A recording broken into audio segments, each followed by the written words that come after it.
Hey guys, what's going on? It's your boy Black Roo back here with another video. I'm live with my guy Birdog. Now, understand here, guys, I wanted to have this conversation on Rockfin so we could speak a little bit more kind of fluently, a little bit more without the YouTube censoring. So, understand this conversation might be a little out of context for my YouTube crowd, but we'll have the rock fan conversation when I figure out how to multiplayer OBS Studio. So it's totally my bad here, guys, that we're doing it on the YouTube as opposed to the rock fan. But we'll keep it as good as we can keep it on here. So just understand we might get into some topics that you guys, the YouTube crowd, is not are not familiar with, but definitely come over to the rock fin and you understand we get into more topics that may be censored here. So I'll let my guy Bird Dog introduce himself. I found his work through I think it was Kaylee. Kaylee, she suggested me come and watch her stuff. I was like, yeah, my man's down. And then I also heard you on Esoteric America. Definitely check out that show, guys, on Rockfin. That's something probably I think maybe Mark has it on YouTube, but I'm always skittish with that type of content on YouTube. What's up, Robert Hampton, one of my good friends from Detroit? Thanks for making it out. Um, all right, have Bird Dog introduce himself, and then we'll get into the topics. Greetings, everyone. It's an honor to be here. Yeah, my name is Birdog, and I have a YouTube channel called Birdog, the Crypto Ronin, where I've been focusing mostly on DeFi and passive income. Um, I like to spell DeFi with a Y because I like I like decentralized, not centralized. And I share my gnosis with people. I have nothing to sell or shill. I've received so much from others. I felt that it was time for me to give, right, not just always take. And I realized that I assumed that I assumed that everyone kind of knew stuff that I knew, and I realized even in the crypto space, there's a lot of there's levels to crypto. So I was like, oh my gosh, I actually have some skills to share and add. And I'm all about energy and currency. So it's a true blessing to be here, and I'm also freedom minded as well because I was born free, I was born rich, and all this matrix money is merely a tool. And let's face it, we need it, right? In this current structure, so to speak. But yeah, it's an honor to be here. Peace and harmony to everyone. Okay, guys. So we're gonna get into it. I love what some of what my brother just said over there. What's up? Shout out to Crypto Red Dad Blue Dad. We've had him on the channel as well.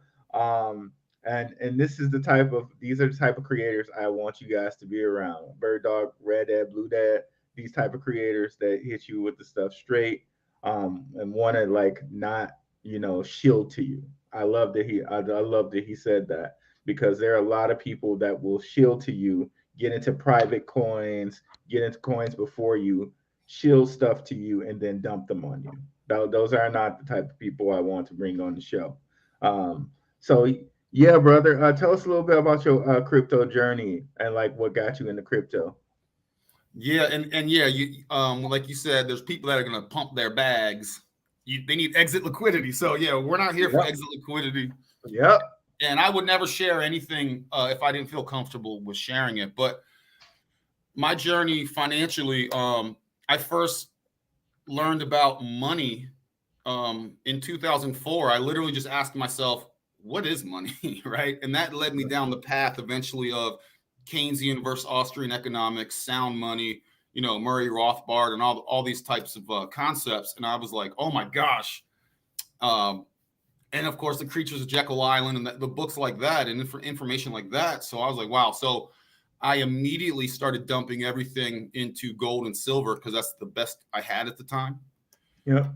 Yeah. So, and it's funny as I research money and you enter in the pyramid power structure to really burden us and take our power. So you just go in. If you research, whether you come in the door through financial services, banks, we know what they've done over the years as far as books like Diary of Economic Hitman and things like that, and wars, etc.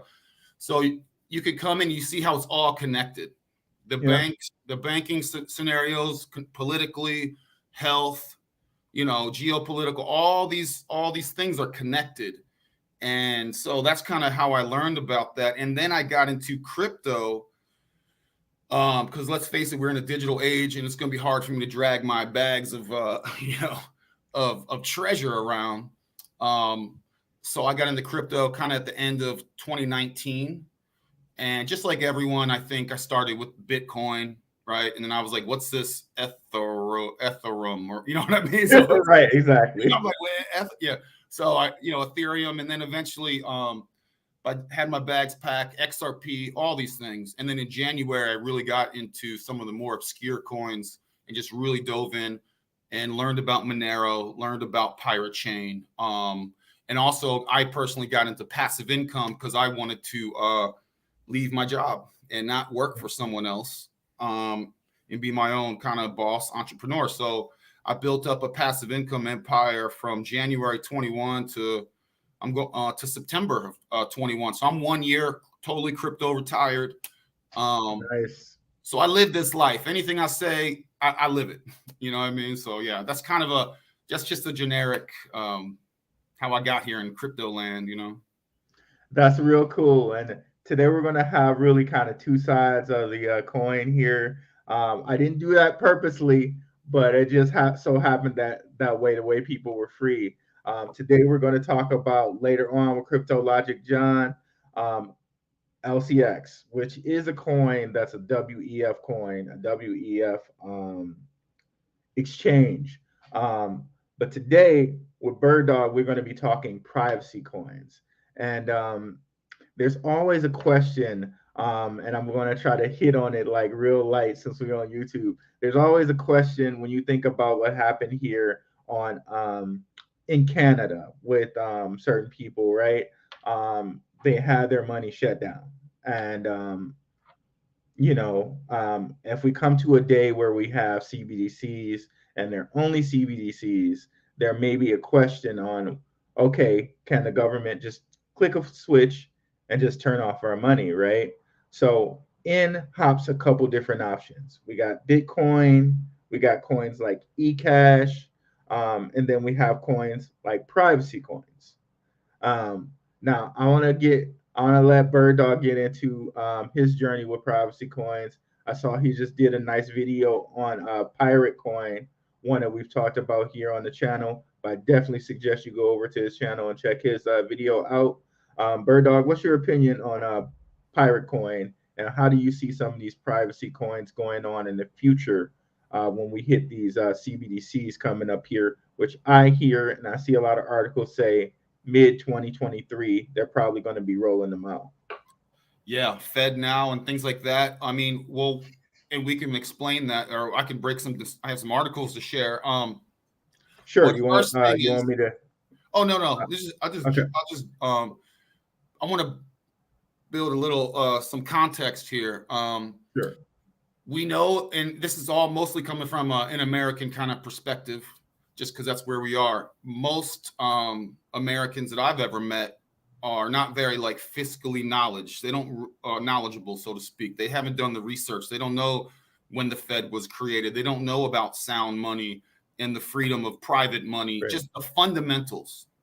And it's really not their fault. I mean, we were not really taught about it in school. We're taught the Fed is we don't even know that it's a private company. You know what I mean?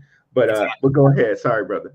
Oh yeah, and you got the Fed and the Treasury, which is supposed to be the government. There's a revolving door. So, and then of course there's just the overall knowledge of government itself being corrupt in and of itself. Mind control, right? That's literally what it boils down to: govern, control, mente, mind. That's literally what it is. So, not only freedom minded as well. Like a lot of us aren't freedom minded. Dude, I wasn't even taught to balance a checkbook now that you mention it, right? You know what I mean? Like I had to figure that out later, get into super debt in my 20s just because you give me a credit card and I'm 20, I'm like, let's go shopping, baby. And, you know, I didn't know. I didn't know. I was dumb too. Right. You know, so, but when you have certain major certain big events and they start implementing very tyrannical things, you kind of, you know, if you're vibing and you're resonating, you go, whoa, something's not right, and you might go and do some research. So we've been on a march from tyranny for a long time with all the Bretton Woods over the decades, and now here we are with CBDCs coming into play, where some of the characteristics, like you said, you want to protest, or you have one particular political party that you like and you want to donate to them, which is all completely legal. None of this is shady, but it's on the unapproved list. Some candidate, whatever it is, I don't care who. In fact, even if you're like, I don't care now, imagine 5-10 years from now, maybe you will, and you go, there's some guy or girl that you like, right? And they go, sorry, not approved. We're going to shut down your bank account, right? They do that now. So you have surveillance coins. But when they have CBDCs, and that's also tied into your social credit score, that means they can, let's look at the characteristics. It has an expiration date. If you want to just Google CBDC's expiry date. They have an expiry date, my friends. So if you want to save money, if you're a saver, you're like, I'm trying to save up to make my life better, they'll go away. You know what I mean? That's interesting. I did not know that. And it's written here. I have it in the Fed now. I have it in, and this is in China. This is in Canada. This is all the IMF, all these places. And I read the Canada one today preparing for this. And it says, yes, they have expiration dates, but if this is what they say.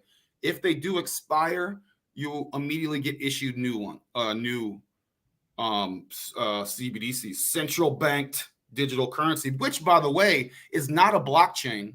It's not a cryptocurrency. Yeah. It's literally it's none of that. It's not like blockchain. It's not a blockchain thing. So you have expiration dates. Now imagine you're trying to save up. Imagine you're a small business. You know, there's a lot of big businesses have cash on hand. When you look up stocks and you look up like Yahoo Finance, cash on hand is a big thing. So if you have like $100,000 and you're trying to save, that's going to be going lower. Not take inflation out of it for a second. We're just the actual digits. That's coming out of your bank account, you know, and you have no control over that. Also, with the whole tracking thing and all that, if you talk or on social media and you say some stuff people don't like in a total surveillance state, we might as well be in an open air gulag prison out here. They don't like you. You go to check your bank account, it's less because they find you. They give you a fine of some kind, a citation of some kind. And before you can even appeal it, right? Usually you tell me I did something wrong. It's like, well, okay, well, I disagree. Let's go talk about it somewhere in like a court or whatever. No, it'll automatically be gone. And then if you really are bad, then you are just totally on the outs. And this is complete control. And controlling the money is like, gosh, just think. You don't even need me to tell you guys. Just think about how like tyrannical and how weaponized that can be. And for private, now enter in some ways that we can starve the beast, for example. Like I'm not out here trying to battle, but I'll remove some of my energy, my currency, right? And my stream, you know, there's etymology. This is all deals with also electricity, currency, banks, streams. One way to starve and take some of their power away, even if it's just a single percentage point, is when you and I do business peer to peer, no middlemen, no surveillance. I go, bro, let me. You wrote a book, or you do, you know, you have something. I'm like, dude, here's $20. We're men. We're people. Nobody needs to be in the middle saying there's an extortion. You know, we have some sort of thing. Y'all like, nah, man, what are you talking about? Right now, that's why a lot of people said in the beginning, okay, crypto's never going to survive because the government's not going to be fund of people doing peer-to-peer transactions like mano y mano. Um, but it just got a life of its own now, and now you got public companies trading Bitcoin. So pretty much people are like, okay, it's not going to go away, but the government's now like, okay, we need our peace. And shout out to the Gentleman of Crypto, another place where I do a show. Um, Gentlemen of Crypto, they tell us all the time, and they talk about it all the time. The government's always going to come in and want their piece. And if you guys have ever watched me on Gentlemen of Crypto, or you ever watch King and Zay, you know they speak exactly like my brother Birdman over here. They're like, okay, Oh, they sound uh, great. right, right. Like, okay, regulation is good, but then you guys are you're gonna be wanting later. You're gonna be like, okay, they're taking a little bit too much, and before you know it, okay, now things may be at a point of no return. So those are always things, and that we always have to be concerned about as citizens. And a little bit on what my brother was saying there about currency. Currency is an energy. Currency is representative of an amount of energy. Like think about that as like your salary, right? You make a certain salary for how many hours you work. So it's directly in in relation to energy, and there's some more esoteric ways we can go with that, but just basically you can see how it's representative of energy, and hours worked equals your salary, right? um so it's really huge when we think about it. I had no idea that CBDCs would expire. That oh my gosh, that goes into so many legal realms, and like, okay, if you don't say check a box or decide to renew your CBDC, then maybe you lose it. Maybe you pay a fee to now renew it if you renew it late. If it's like something like like we do with our license or our tags for our car. So it's very interesting when we kind of get the slippery slope of that. That's extremely, extremely interesting. Um, So if it, savers, if you're a saver, you're already getting crushed with inflation. But if you're a saver, it's impossible now to save. Right, and let alone like what happens if someone dies and you're not there for their estate and you don't renew it. Okay, now does it go into the state's hands or the federal government's hands, or do they get to renew it? There's a whole bunch of questions Now, there. with that, by the way, my bro, I'm sorry to interrupt you, bro. No, go ahead. That's where you get into private property, right? Hmm. And Yep, assets, and the WEF saying you will own nothing. yep, So you're talking about inheritance. There is no inheritance. You don't own anything. You have nothing to pass off. yep, So see you yep. later. Um you are a product yourself of the government in their eyes. Now for me, I'm going to own stuff and you can't stop me. Yeah, I feel you. I feel you. You know, And there's and that and plenty of that places where people don't own stuff and they ain't that happy. And a lot of it's in prisons and things of that nature. And I can Yep. tell you that they're not very happy. And that gets into an even deeper subject. And I don't know if we can touch it that much, but hey, we got a good hour. We can touch it. Um, the metaverse. Um, the metaverse. When you think about it, this is a big thing that's pushed. The metaverse. And when you look at it, if jobs and things move to the metaverse, then truly we do not own nothing. We own everything virtually. Say that you have a virtual space or you're going to a virtual job, you're getting paid in virtual cash, that may create Klaus Schwab's you will own nothing and be happy. Um, I'm not sure where I'm at with that. I'm really not sure where I'm at with that. I could see in some ways some people would be happy with that. Maybe they don't like the skin that they're in. Now they get to be an avatar, right? I hate to say it. I mean, some people are not happy with who they are. I'm totally happy with who I am, what I am, my color, and everything. But some people are just cool. not happy with who they are, and they may prefer that. I don't know, brother. And that, that's on purpose. Just like the illiteracy of economic stuff. What you're saying too, the self esteem, and you are a Yeah, powerful being, and you are amazing. No, that's been crushed for decades. This is on purpose to yeah, that's been refreshed. That's called psyops. It's called all kinds of things, and to make you feel bad, get you on antidepressants. I mean, we could go on and on about that aspect. So yeah, going into the metaverse where you're like, I'm the man because you got some sort of cool outfit. You know what I'm saying? Walking around, it's like, and that's total disconnection from nature. That total. I mean, you and I are talking right now on this technology itself isn't bad. You and I are talking right now. We're not physically, so that's beautiful. But I'm sure if we were, if we were in person, we wouldn't be like weird. We could shake. We would be awkward. Like, right, I shake your hand. I don't know human contact anymore. You know what I mean? And then get into the population and dating. We can literally go all over the place with that, man. Straight up, man. right. But see, I love these. Back to privacy coins. I love it how the privacy coins, and most people think, okay, why do you think why are you talking about privacy coins? Do you have something to hide? When you go into things like, okay, what happened to the truckers in Canada, um, the things that happened with the sanctions in Russia and stuff like that.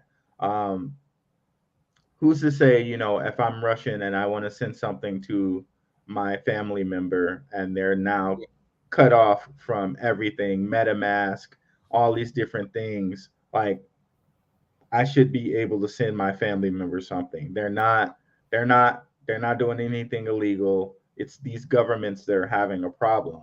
Um, They're completely no, anyone that says that uses that's so illogical. If yeah, you have nothing to hide, is they are merely refreshing the hypnotic spell that's been given. They've received firmware from elsewhere, the news, yeah, the broadcasting, the casting of and they're just parroting that. Y'all, everyone's on a need to know basis, dog. You don't need to know what I have or what I do. right, My dad is old. I was raised. My dad, they had me like at a later age, like in their 40s. So he's old school. Ask him how much money he makes and how much is in his pocket. He'll never tell you. You don't need to know that. right, Government or no or people like what I mean. This is my business, dog. Literally right. my business. Right, and we've gotten to an age now where that's like more acceptable. Like everything that you own, everything that you do is like exposed. Um, like yeah, old school people, old school times. This was never a thing. We get more for less everywhere. Health insurance, we copay everything.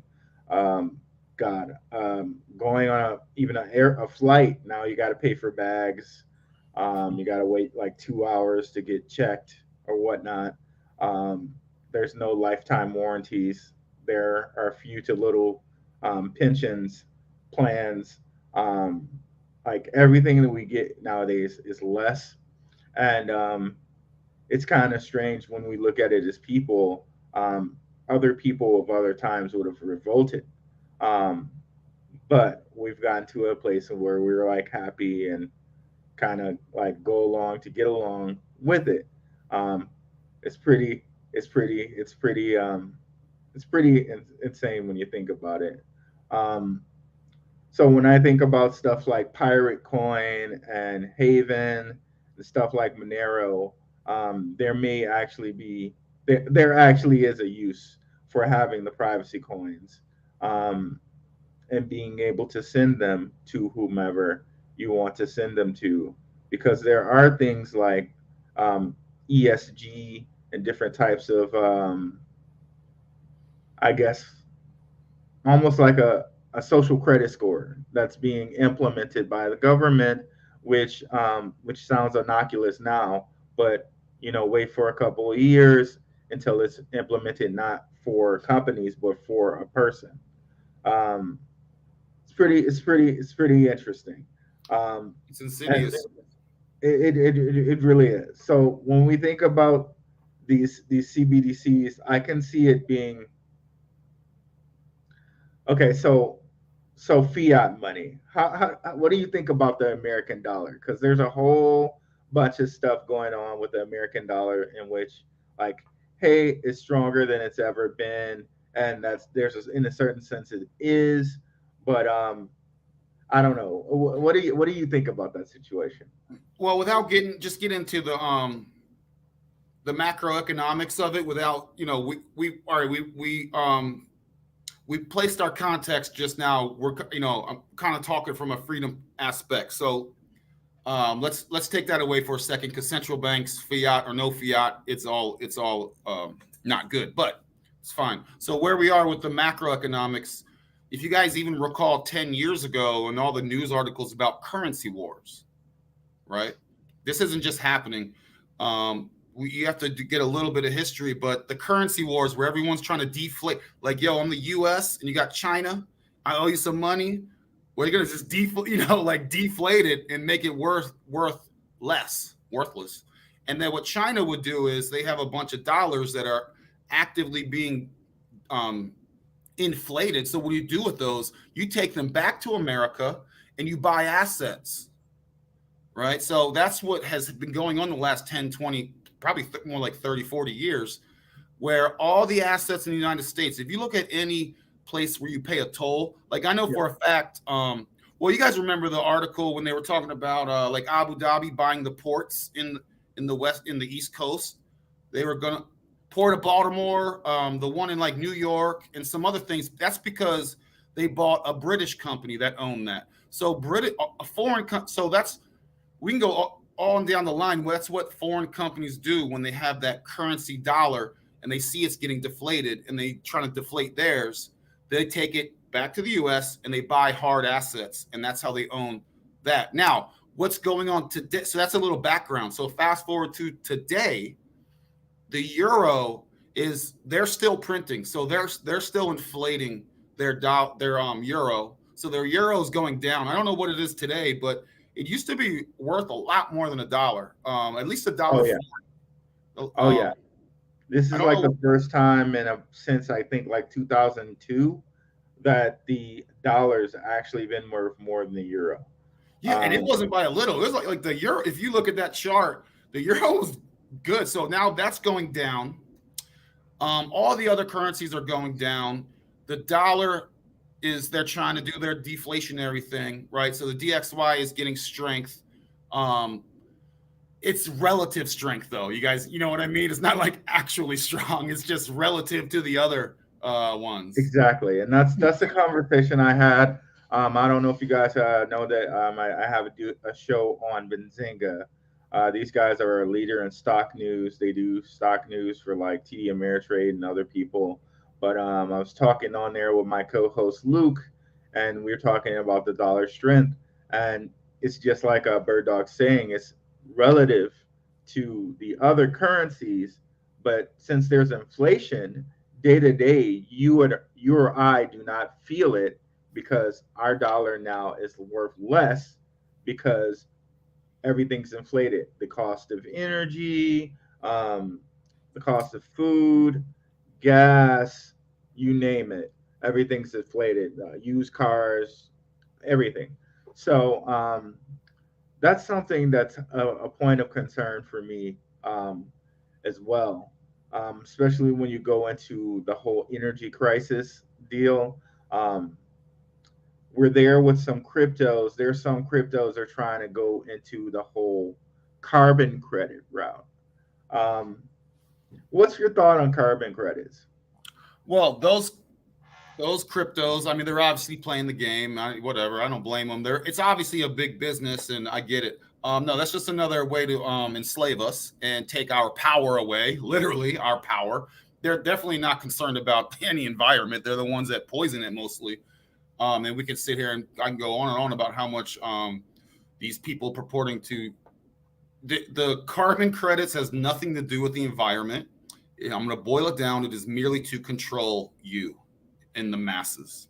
That is all.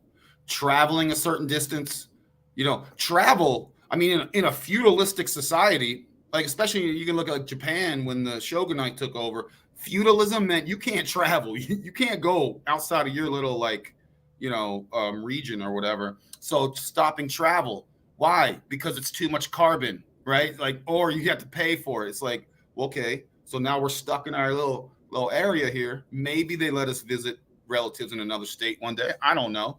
So for on the how that affects us on the smaller level, there's that. Also with the cost, we all know the cost gets passed down to retail. So if the companies are all paying extra, then they're going to pass that down to us. So that the supply chain, it's a full court press, guys. They are going all full steam ahead on all their decades of preparing for this. This is not spontaneous. This is not organic, and they have their own documentation. So ESGs is a scam. Carbon credits are an absolute scam, and it is hidden to protect the environment, but it's actually just more tyrannical, draconian craziness. If you read it, you don't need to go to any weird sites on the internet. Just look at ESG and read their words. It's like what the heck? I didn't vote for any of this. I thought we vote for stuff. What happened to that?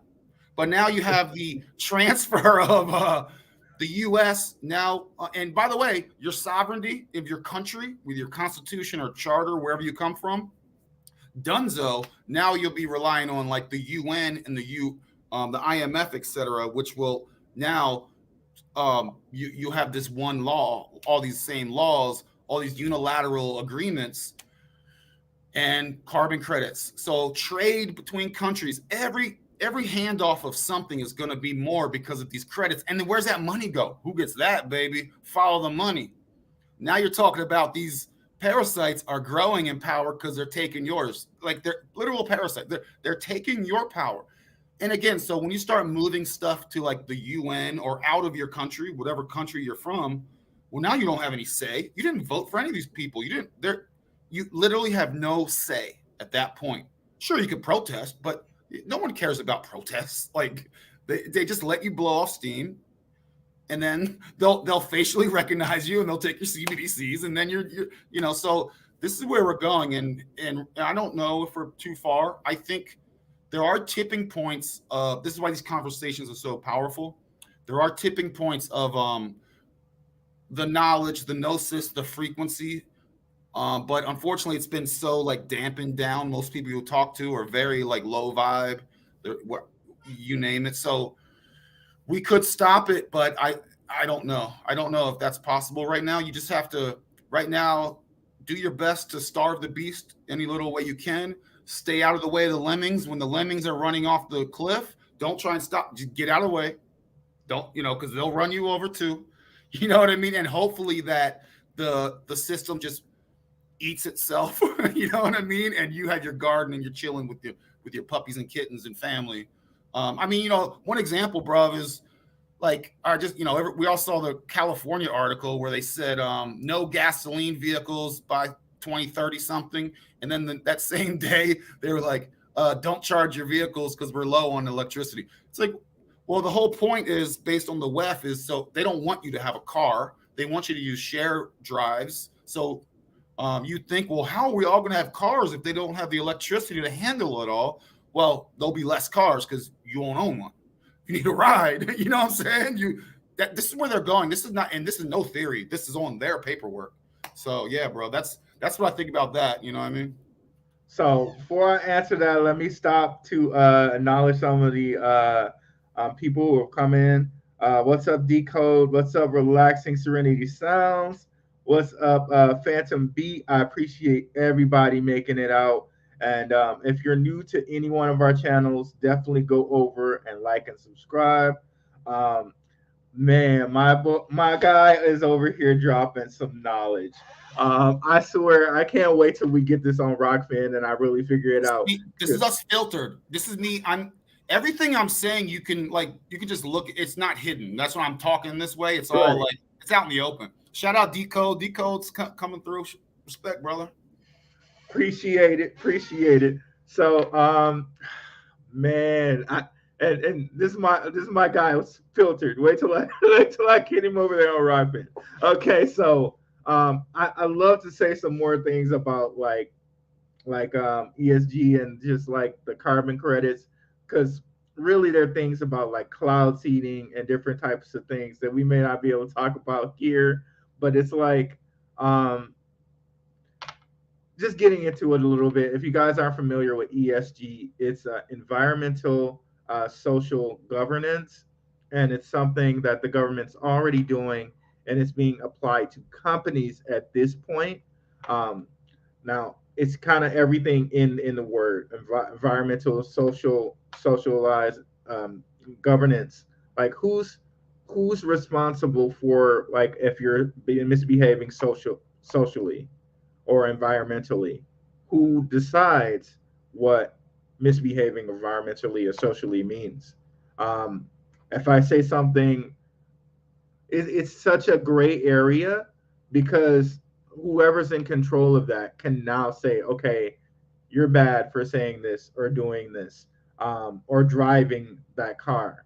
And we get to certain things where it's like, okay, well, driving an electric car, it costs a lot to make the batteries, costs more energy to make the batteries and the solar power, like the solar panels, than it does to actually ride a gas car. So we get into many different things where it's like, it's not a gray area. It's kind of like really solid proof where that is true.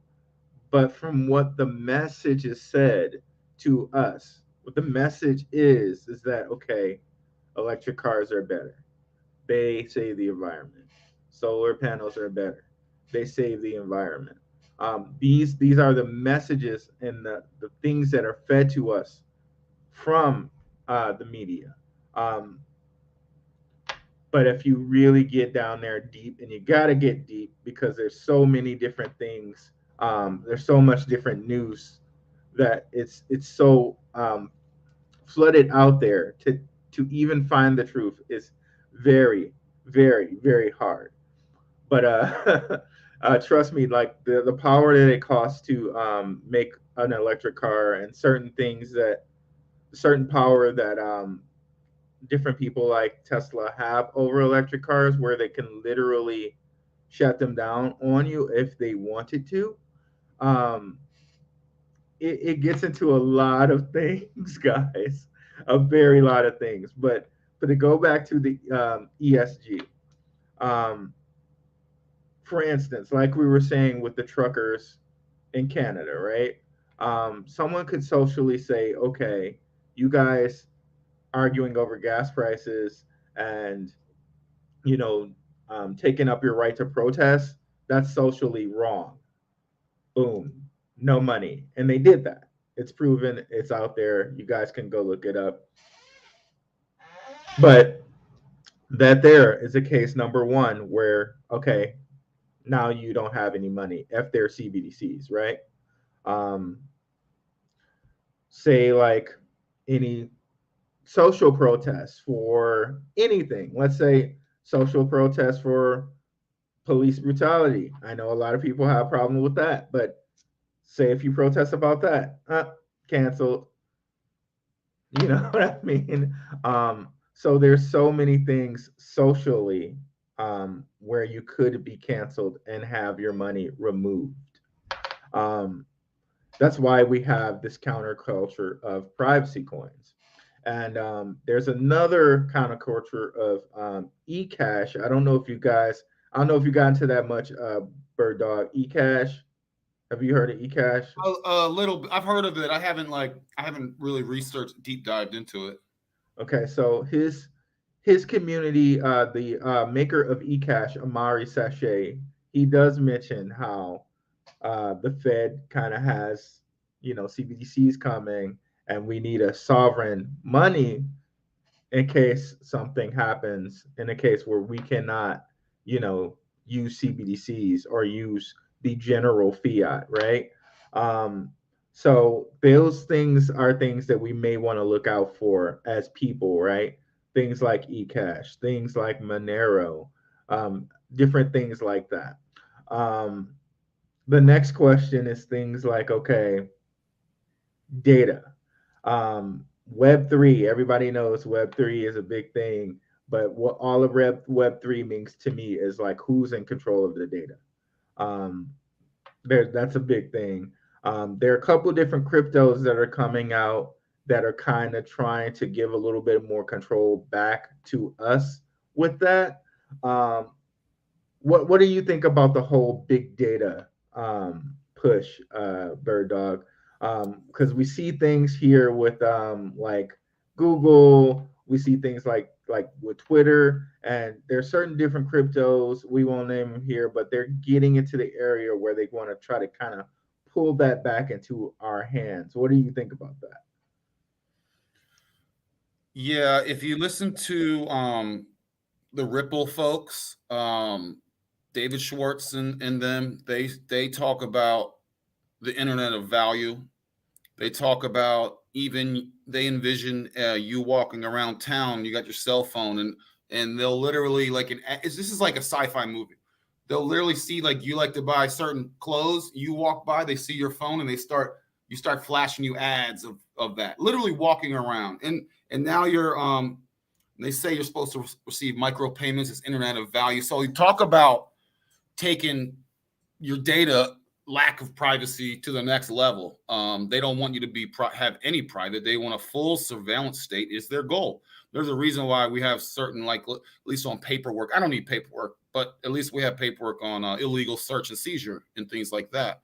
So any private, even though I don't know eCash. I think I've heard of it. There's a lot of, like, there's like Epic Cash, and there's a whole bunch of, like, such and such cash. And I love all of them. I want them. I want them all to do great. I don't, even if I'm not aware of them, because um, um, for that financial aspect. Now, for the data protection, you have some. I'm trying to think how, outside of, I mean, turn off your social media and support only, like, really private type of social medias. And as they get hit, you move on. Even like Odyssey, it's not private, but we're just talking like content and stuff is in an SEC battle. No one talks about, and they want that free speech. So I don't know what I use VPN. I use VPNs. But of course I have data stored everywhere, no matter what. So I don't Yeah, have the answer. there are a couple privacy coins. There's a coin out there called Oxen. They have this thing called X as in xylophone, X session, in which you can have like a private conversation, and it's really not tracked. They have like an onion router, kind of like the dark Nice. web. They have an onion router where you can do conversations on that, and that's a cryptocurrency, and it's really cool because everything that we say on Telegram really is not private, guys. I don't know if you guys know that, but it's not completely private. So Oxen created X session for that specific reason, and then we have companies like Pirate Chain. Pirate Chain has the whole private crypto. We have Oh, dude, we have dude. Haven, where they actually have a private. They have a private stable coin, and they're more in the line of a Monero or a private coin, or I'm sorry, pirate coin. Haven was actually a fork of Monero, and they kind of went off and did their own thing. We have Orchid, which claims to be like um, a private internet privacy coin. There are a couple different things out there, but we can see like crypto is trying to come and be like give the power more to the people when it comes Bro, to certain things. I got something for you just to add into that. Pirate Chain, among others, are working on what they call, I think it's I2P. It's basically Yes, the invisible internet. The invisible internet.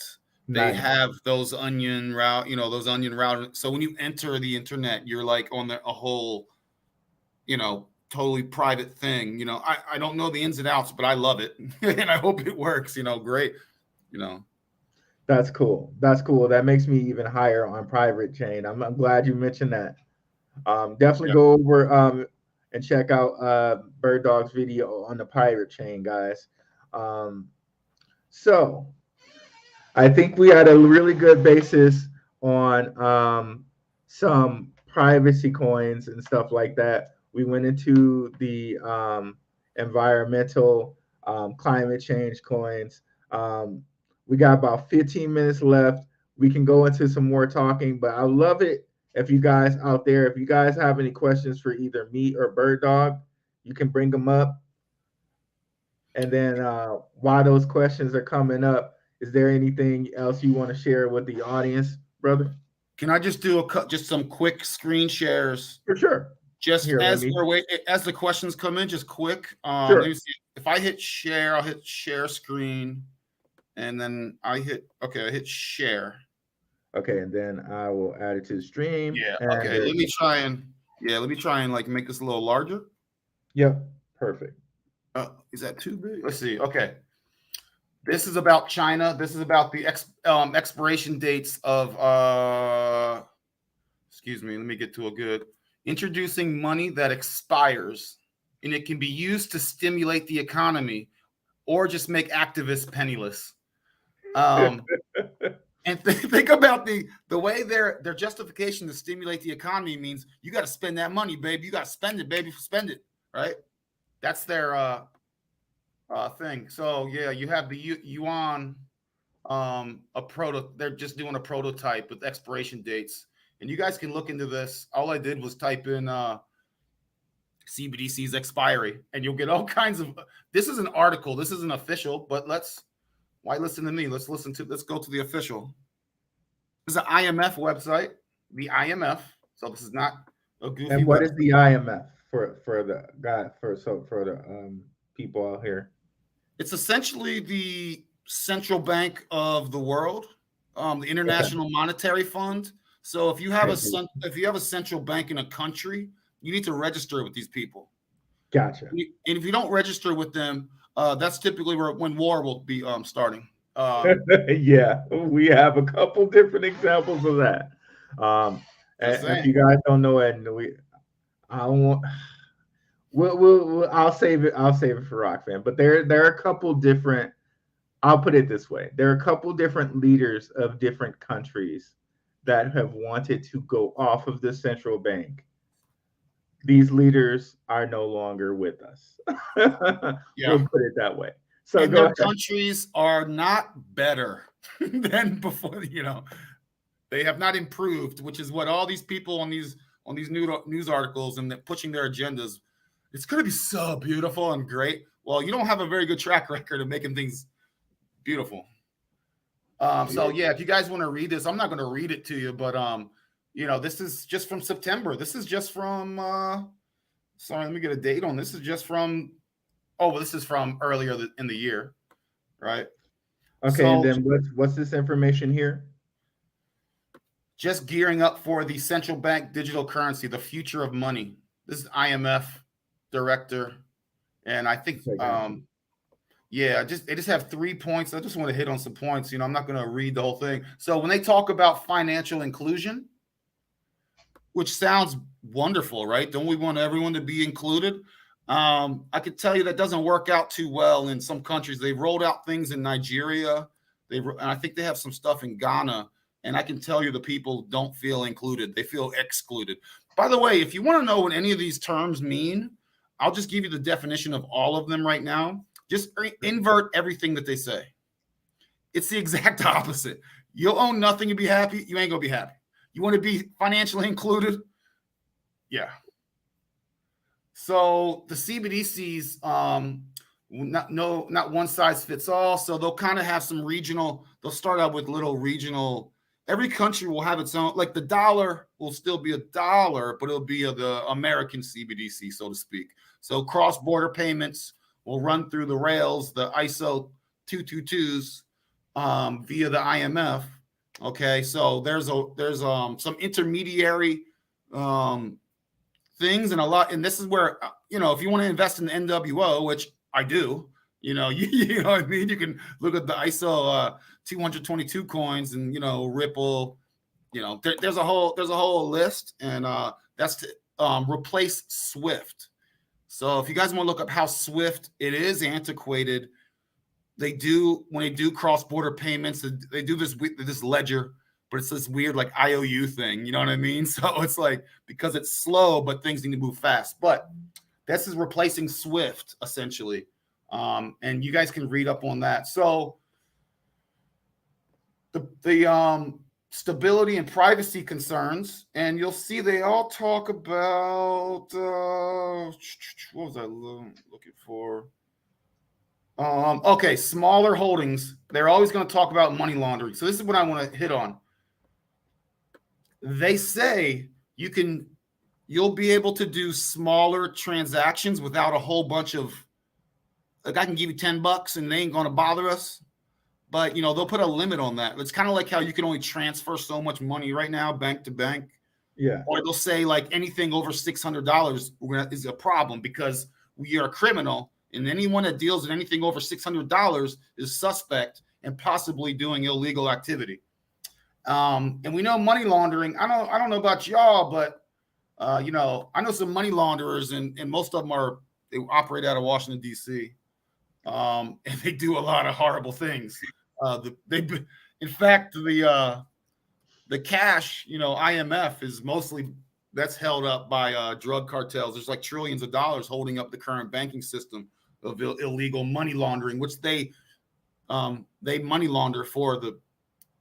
Yeah, you can look into that. And terrorist financing. I mean, who knows? We'll all be terrorists soon. If just this conversation, they'll probably, who knows, right? So that's something there's limits on what you can send is kind of my point here. And and that's been implemented a lot lately. I don't know if you guys know, but certain banks, I've heard people say like, okay, if they go into the bank for $4,000 or $2,000, they now have to either sign a note now or like they have to do something that like puts a flag on them, basically, that they're getting out that much money, which is really weird. But that's what's happening now. And when you fly, did they change the fly? I remember it was always 10 grand, but they changed that to lower. I think they changed that lower, or maybe I'm mistaken. It's lower now. It's like you will get flagged for like 4,000 or 20 or Okay. 2,000 now. And I know a lot of people here in the U.S. I have friends all over El Salvador, Mexico. They have family, and you know what they do. They send each other money, but they use like Western Union and stuff. That's going to be a problem with CBDCs. They need to learn privacy coins. They will benefit greatly from that. And you guys know who've been on here, we talk about this a lot. Remittance payments. This is what my brother's talking about here. That's a huge business. And Ripple, they just signed a deal with the Central Bank of Brazil with a bank called Travelex. In the article I was reading, just in Brazil alone, it's $780 billion business with remittance payments, just in Brazil. So those are some things that that bring in a lot of money for the governments, and now they're pushing it to CBDCs, and that's going to give them a bigger control over people to flag people. Yeah. And so you guys can read this IMF, and let me just roll through because I don't want to take up a lot of your time. This one just came out, alternative to, okay, so Fed Now to launch next summer. That's what you were talking about, 2023. This is Fed Now, okay? Let me see if I can make this a little larger. Okay. So for those that think this is some futuristic thing, this is coming. This whole conversation, this stuff is coming in May or July of next year. So what you're going to have is, instant. I'll boil this down for you. The Federal Reserve is going to have an app, and from now on, any transaction will literally go through the Federal Reserve. Okay. I think they have a chart here. I thought they had a picture here. Here we go. Sender. Oh, by the way, this is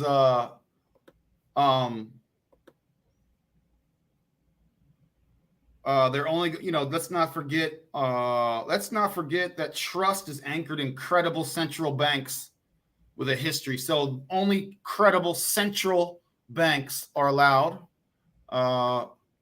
So you'll send money. it goes through the sender's financial institution, goes through Fed Now, and then goes through the other bank, and then goes to the receiver. So the Federal Reserve is going to be in the middle of every single payment. They are going to have their own ledger. They want documentation of every single financial transaction. You'll have an app. There'll be apps and stuff. So look up Fed Now if you want to learn about this. And guys, if you want to learn a little bit more about the Fed Now, come over to the channel. I did a video on Cyperium. That's going to be one of the cryptos that they're using to do this instant payment service. I have a video on that on the channel. And one other thing my brother mentioned, he mentioned ISO 20022 cryptos. I have a video on that on the channel as well. This is going to start between central banks, and then it's going to be moved out for between us. If you guys look at on some of my Cyperium videos, I made like 2 or 3 of them now. There was a meeting between central banks in Brazil, or I'm sorry, in Switzerland, England, and Hungary, and they were talking about this problem. So there's a currency that the central banks use between themselves. So they want to start it out between themselves first, and once they perfect it between themselves, then they're going to roll it out to us. And then hence places like El Salvador, Brazil, places where there are a lot of remittance payments and money back and forth between like a Western Union or MoneyGram, that's going to be now replaced with the CBDCs. They're going to come in there, and then they're going to kind of be the rulers of all of that money now. And then imagine, okay, we deal with a thing like Rona, then okay, this dirty money, we don't want it anymore. We're going to get rid of it. And now, okay, only CBDCs can be the thing now. Another selling point for this is you'll be able to get your welfare and your stimulus checks directly from the Fed. So congratulations. And that's another thing. I'm glad you mentioned that, because they're almost kind of moving away from the word CBDC, because they know and they have data on that we don't like that word, and they're moving to instant payments. Ooh, who doesn't want instant payments, right? You Yeah. get your taxes money back instantly now. Ooh, that's gonna be, you got instant payments now. But Yeah. there's always a creep with that. Okay. And, Okay. and oh, Go I'm ahead. sorry. I No, apologize. no, you're good. Go ahead. By the way, this is Ripple's website, so not financial advice, but one reason this is going to be important is because they want everyone to be broke. And even though a lot of us, we have a job or we have some money, we may not be gazillionaires, but we do okay. But they want everyone broke to rely on the government. So when you're in the bread lines, when they destroy currencies, right, which you can look in history, lots of bread lines, lots of poor, lots of people struggling. They go, this is another way to sell it. Destroy the system. They go, you want those fast payments, here you go, and you sign up because you're beaten down. Yeah, is it really hard to imagine a world, okay, now where it's hard to pay for energy, it's hard to pay for a certain amount of things, like we can see it with the US dollar rising, um, and increasing energy costs. It's hard to pay for energy. Okay, then maybe you stay indoors. Okay, then maybe you're using your phone, and then maybe you're on the metaverse. Okay, then maybe it's easier to have your job on the metaverse than to go outside, since you can't afford energy anyway. You're doing your part and you're helping with the carbon credits, right? So you're not driving your car, and then jobs are on the metaverse, and then money is no longer a thing because you're indoors anyway, right? So now, bam, we're at CBDCs now. So we can see a very easy scenario where we just hit the point that you're mentioning there. Oh, you're on mute. You're on mute. I want to point this out just to add more to the chaos that we're talking about. I mean, one selling point is for national security. Why? Because they don't want the United States limited ability to track cross-border flows and enforce sanctions. So Yeah, that's why they want this new payment system. Um, the yeah. So in the long it, term, the absence of basically it's going to a one world government, and if you ain't down, you're going to get sanctioned, and they're selling this as a good point, like to you and all and everyone, like it's wow. Anyway, that's in their documentation though. This is yeah, that's in their doc. And then you can go to the whitehouse.gov. They just dropped this. This was in September, just a couple weeks ago. Let me get to the date, September 16th. Right. If you guys want to read this, let me try and get you the title. Yeah, if you guys want to read this, just look it up. It's on the whitehouse.gov. All these sites I've shown you outside of a couple articles are all like IMF, Fed now, Ripple, and now the White House. So these are all like, these are not hidden. They're telling you what's coming. So yeah, brother, I just wanted to point that out. sounds good. So let's see here, guys. Are there any ending questions we have for my man before we go? Let's see. Relaxing Serenity Sounds. Very good show. I love it. Let's see here. Okay, just subscribe to Birdog. That's great. That's what we want to hear, guys. The tribes are uniting. The high frequency beings are uniting, my brothers and sisters.